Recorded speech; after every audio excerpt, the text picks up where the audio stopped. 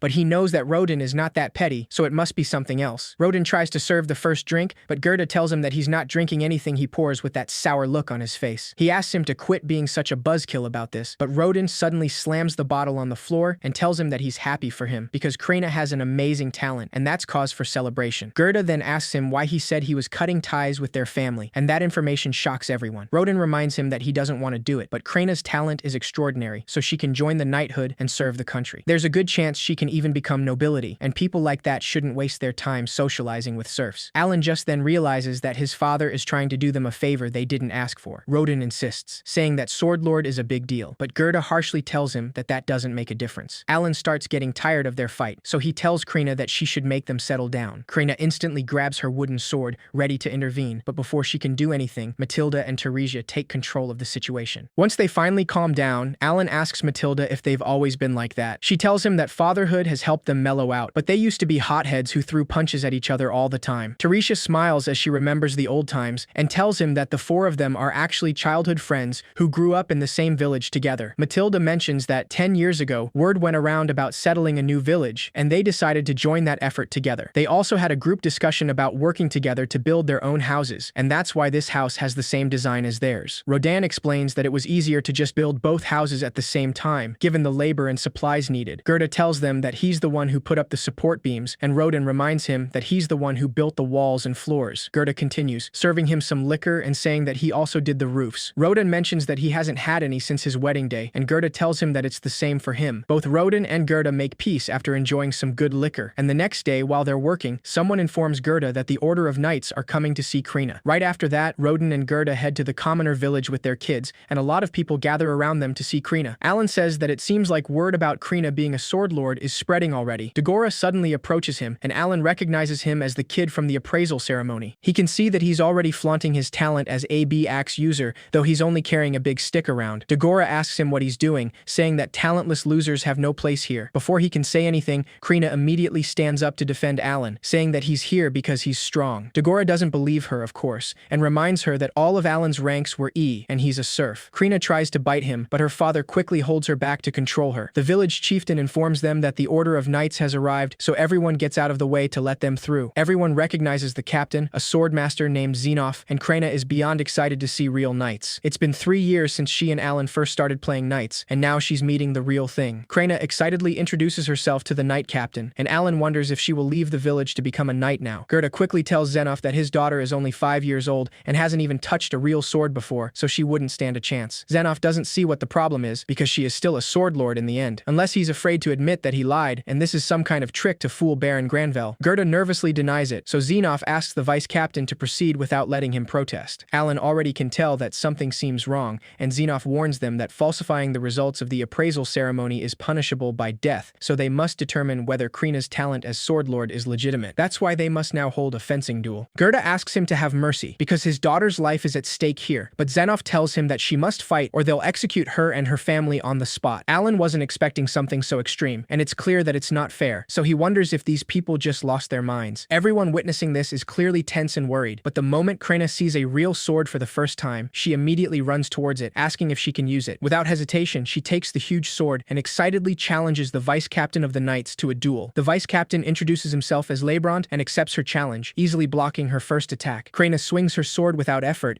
and Dagora is shocked that she can use a sword that is nearly as tall as her. Alan knows that Krina's sword mastery skill should be about level 5 thanks to their daily play fighting, but he doesn't know how much that will actually help her. Lebrant finally decides to counterattack, and Krina barely blocks his sword with hers, making her father panic. She backs off and charges at him again, but Lebrant makes her crash against a wall with a strong kick. Gerda immediately loses it, but the knights hold him back so he can't intervene. Rodan and Alan also can't stand to watch this, so the knights have to hold them down as well. Alan is actually furious because this is obviously too much for a 5-year-old girl, and even if she's a sword lord, adults have the advantage in skill and level. Despite their concern, Krina stands back up even after that, and she now has an intense aura surrounding her. Even the vice captain of the knights feels threatened by that, so he quickly blocks her attacks. However, this time she's so strong that he can't even hold his ground, and realizes that this is an extra skill. Alan stares at the whole thing in awe until Krina finally gives the last blow, breaking Lebrant's sword in two. Just then, Xenoph announces that the duel is over and asks them to lower their weapons. Krina is surprised that it ended so soon, but she still thanks Lebrant, telling that he's strong for a gramps. Lebrant tries to tell her that he's actually not that old, since he's only 24, but he gives up and falls defeated anyway. Everyone instantly cheers for Krina, saying that a little 5-year-old girl just beat the vice captain of the knights. Now they're more than sure that she's the real deal, a genuine sword lord. Gerda soon starts laughing in happiness, and he quickly runs to his daughter to hold her with pride. Rodan is just relieved to see she's okay, and Xenoph knows that there's no way to refute this after seeing the state of Krina's sword after the duel. That's why he decides to commend Gerda on raising a sword lord, and apologizes for his boorishness. Gerda is clearly still angry about what happened, but Xenoph insists, saying that his daughter has a marvelous talent, so he would like a chance to discuss her future with him. Gerda doesn't feel so sure about accepting his invitation, but Xenoph tells him that he can bring his friends if it makes him more comfortable. That finally convinces Gerda, so they meet at the chieftain's residence to have a meal. However, Alan can tell that Gerda is still upset, and he can't truly blame him for that. He also gets why the captain and the chieftain's son are here, but he has no idea why Dagora and his father are. Alan assumes that he's just trying not to get overshadowed by the Sword Lord. That aside, he simply decides that he's going to sneak some of the Molmo fruit on the table home. Xenoph asks them to feel free to eat while he talks, and properly introduces himself as captain of the knights. He explains that he was sent here by the order of his lord to determine whether a true sword lord was among them, and the results are crystal clear. Xenoph tells Deboji that this frontier village was set to be named after him once it was fully established. However, now that they know a sword lord has been born here, his lord has declared that they should honor this momentous occasion by naming it Krana Village instead. Gerda is clearly shocked to hear that, and his grumpy expression disappears in an instant. Deboji gladly accepts, saying that he respects the Baron's decision. Xenoph apologizes for the change, and tells him that 3 years back there was a sword lord born to the family of a count. Alan sneaks some fruit in his clothes, but he's surprised at that information because he's pretty sure sword lords can only be born in the serf, commoner, or baron social classes. Xenoph mentions that that particular individual went on to serve the royal family but failed to meet expectations. This led to a reappraisal, in which it was made clear their talent was that of an ordinary swordsman. Afterward, it was discovered numerous members of nobility had exaggerated their talents. Therefore, the kingdom has made it a point to thoroughly verify all results. Once again, he apologizes for putting Krina through such a harsh trial, and asks Gerda to continue to raise his daughter and help her flourish as a sword lord. When she reaches the age of 12, she can go study at the academy, and eventually serve directly under the royal family. Xenoph clarifies that at some point, an instructor will be dispatched to this village, so any kid with a talent must do their best to study and earn admission into the academy. Krina tells Alan that he has to study with them, but Dagora reminds her that he can't study himself out of a paper bag. They soon start fighting again, but that's when Xenoph finally notices Alan, and Roden tells him that he's his son. Gerda finally introduces him, and Xenoph immediately knows that he's Roden the boar hunter. He quickly stands up to pay proper respect to a village legend like him, and explains that the Baron is most fond of the great boar meat that is supplied by this village each winter. Xenoph asks him to consider this praise from the Baron himself, saying that he's a veritable hero for taking on the most dangerous role in the hunts. Roden shakes his hands to thank him, and once they leave, he admits that he's surprised even serfs like him can get recognized by the big shots. He tells Alan that he'll do great things as well, because he has his genes in him. Just then, Alan tells him that he snuck out some fruit for his mother and Mash, but his father lets him know that he did the exact same thing, which further proves his point. Time after that, Alan celebrates the fact that he could finally level up his summon skill. He immediately opens the stat page of his grimoire and sees that he now has the enhanced skill, which means he can make his summons stronger. He also unlocked F-rank creatures, which he expected, but he still has to fuse them together to get new ones, like he did with Chappie. Alan is excited to find out what type will be next, and he really wants it to be an intimidating dragon. What's even better, his card inventory went up from 20 to 30, and that means he'll get 1.5 more buffs. It's been 2 whole years since he last leveled up his summon skill, so he'll have to experiment later. At night, Alan offers himself to do the dishes, because Teresia is expecting another baby, and she has to rest. He actually just wants to get these chores out of the way so he can mess around with his new skill. Mash asks Teresia if he's going to have a little brother, but his father clarifies that it might be a brother or a sister. Teresia mentions that it kicks pretty softly, so she gets the feeling it will be a girl this time. Roden says that he has to start thinking up names, but Teresia reminds him that he promised that she gets to name any girls. As Teresia tries to think up a name, Alan notices that his MP is going back to full, so he checks his grimoire and sees a message from Elmea, the god of creation. He accidentally reads the name out loud, and that takes their parents by surprise. Rodan scolds him and warns him that they don't take the Lord's name in vain, and Teresia mentions that he's been acting strange all day. Alan quickly tries to play dumb and blames the developers' bad timing for this. He changes the topic entirely and tells his father that the scar on his arm looks better now. Rodan explains that it's because he passed a trial of the gods during today's boar hunt. It's a special moment that happens occasionally when they hunt, which makes them feel a sudden burst of energy that gets rid of all their wounds and exhaustion. Alan acts clueless and excited, but he assumes that that must be how they describe leveling up in this world. Roden's a battle-hardened veteran at boar hunting, and he can't see his stats, but he bets he must be a pretty high level by now. Even though his summon skill went up, he's still just level 1, and he's never going to gain any experience unless he beats some monsters. However, serfs can't leave the village without permission, and the only exception is for hunting. Alan decides to say that he wishes he could join a hunt, but his father immediately refuses, saying that hunting isn't a game, and it's so dangerous it can cost lives. Alan doesn't argue any further, and that night, he checks the grimoire again to read Elmia's message, though he already knows what it is about, because he sent some pretty toxic complaints already. Just as he expected, they finally fixed the glitchy text from the appraisal ceremony. The message also explains that his stats showing as E rank was due to the slower level ups in hell mode, but they sent an attachment showing just the raw data. He decides to check that attachment right away and sees that he's S rank for MP and intelligence, which makes sense for a summoner. He has the same amount of S, A, B, and C ranks as Krina, so there's nothing to complain there, since it seems like good value for the effort. Leaving that aside, Alan doesn't waste any more time and decides to experiment. He starts by using Enhance on Denka, and the skill immediately boosts the stats of the creature itself, just like he figured. Apparently, enhancing creatures doesn't affect his buffs, and he decides to see it in person. Alan summons Denka, and he can tell it's boosted from how it looks, even though it's not any bigger. This proves there's more to Summoner than just bringing out the biggest and baddest monsters. He's pretty excited about the whole thing, but Teresia suddenly enters the room, and she immediately panics when she sees Denka. Before Alan can stop her, his mother steps on it without hesitation, thinking that it's just a giant bug. The next day, after going through a cycle of summoning and unsummoning, Alan learns that enhancements on a card don't go away, which means as long as he has the MP to spare, he should enhance all the cards in his inventory. He's been testing all the various combinations for fusion, but he still hasn't unlocked the new type. The only possibility left is to fuse an F-rank insect with an F-rank bird, so he hopes to strike gold this time. Alan actually manages to get the new type this way, and he gets a new card, but he doesn't look all too excited to see that it's a grass F. He didn't even know that grass was a summonable creature type, so he was expecting anything but that. He guesses it's not all that different from an insect type though, so he simply accepts it and decides to check the buffs. Alan is glad to see that he finally got a creature that comes with an MP buff, and having this buff means that he can do way more stuff over the course of one day. At his current pace, he doesn't know how many decades it could take for him to reach the next level, but this buff might cut that down by a number of years. He decides to see what it's capable of and summons the grass for the first time. An apple with arms and legs appears in front of him, so Alan doesn't give it much thought and decides to name it Appo. It's obviously not made for fighting, and Appo shows him that its ability is called Aroma. Alan asks Appo to use its skill, but the apple simply sinks into the ground, disappearing from his sight. Just then, a small plant emerges from the dirt, and it grows until it reaches his shoulders. Alan is a little confused, wondering if that's all it does, but he notices that it actually smells like an essential oil. Teresia approaches him to let him know that it's time for lunch, so Alan panics and asks Appo to go back to being a card. The plant remains in place, and he doesn't know how to get rid of it, but when Teresia sees it, she just mentions that it has a really nice aroma. Alan plays along, but he wonders what the deal with this plant is, and if it has any use outside of its buffs. After lunch, Krina visits him to play with swords, as usual,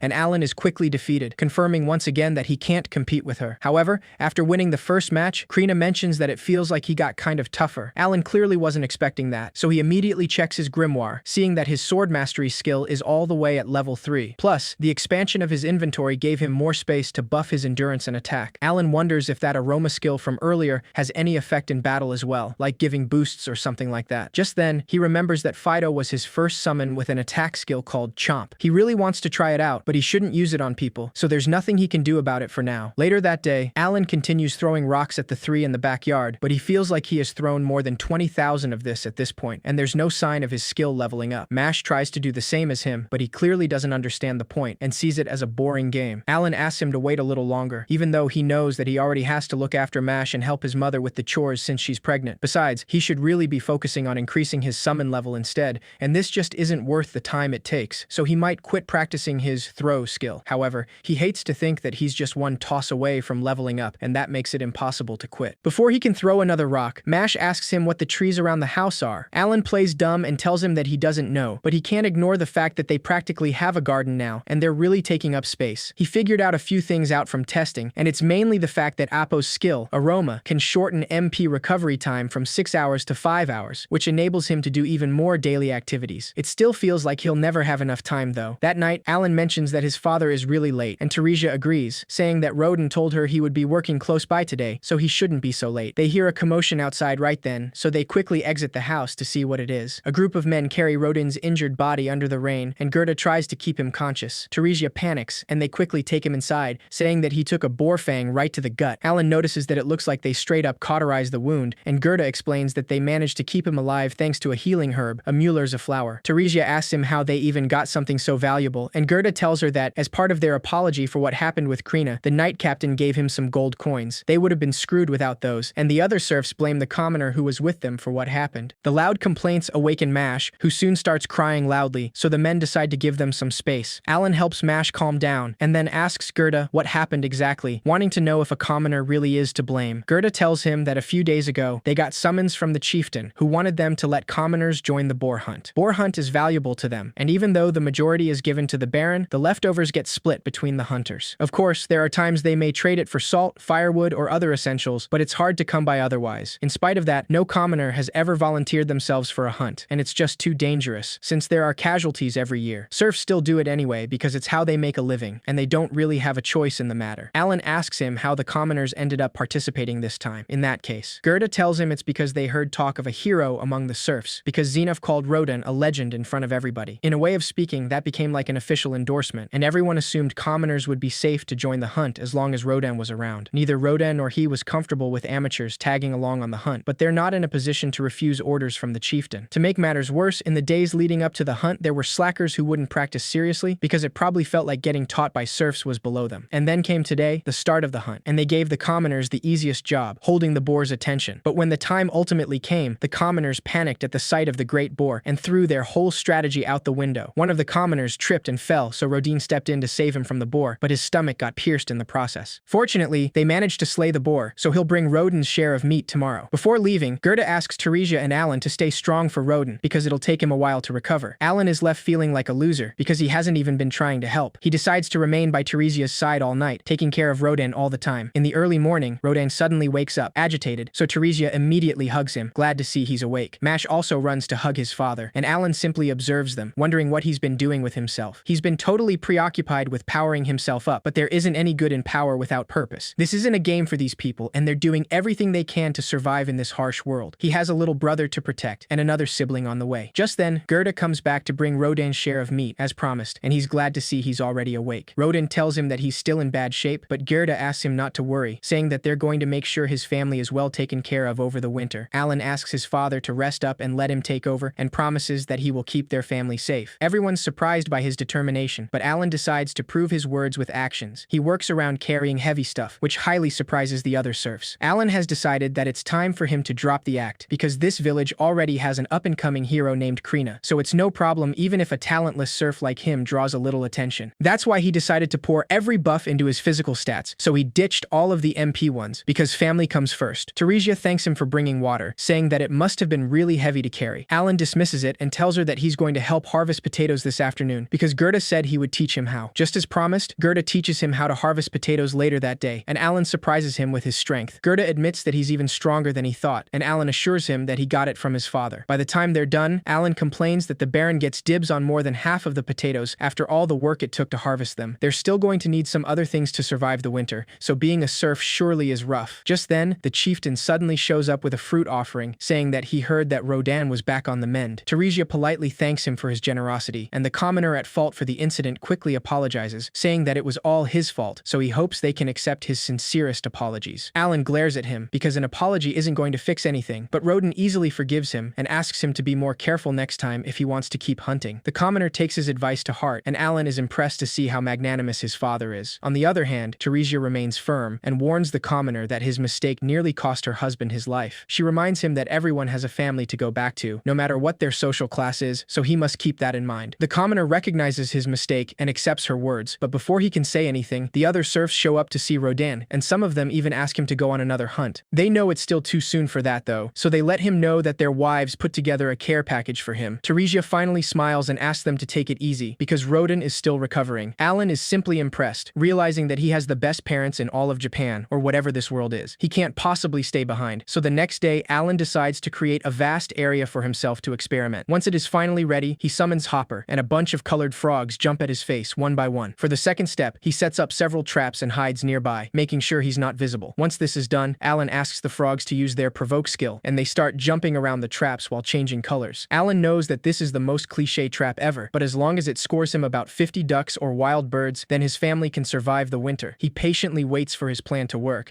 but as the minutes pass, Alan starts thinking that the range of their skill is not wide enough because he hasn't even seen the first bird in the sky. After a while, Alan gives up and recognizes that this isn't working, so it's back to the drawing board for him. However, just as he says that, he's excited to see a wild bird incoming, so he prepares to activate the traps he set. Soon enough, Alan realizes that it's not a normal wild bird, but a dangerous albahiron. The monster starts eating the frogs, and Alan remains hidden because he didn't think that the provoke skill would lure a B-rank monster. That's the monster he was named after, but it looks pretty tough, so he knows that the best option is to run for it. Before he leaves, he sees that his enhanced skill is up to level 2 now, and that can boost creature stats from +10 to +20. He's already enhanced every summon in his inventory, so Alan figures that it's worth a shot. After all, he could could help provide for his family, and besides, hardcore gamers never shy away from a challenge. Alan lunges at the bird with his wooden sword, but the Albaheron quickly knocks him down. Without hesitation, Alan summons Fido, because this is finally his chance to use them in real battle. Unfortunately, the Albaheron gets rid of every one of his summonings and hits him way harder than before. Just then, he realizes that he's been losing buffs from each summon creature that gets defeated, and it's making him weaker. That's a major downside to being a summoner, so he starts thinking that this might be the end for him.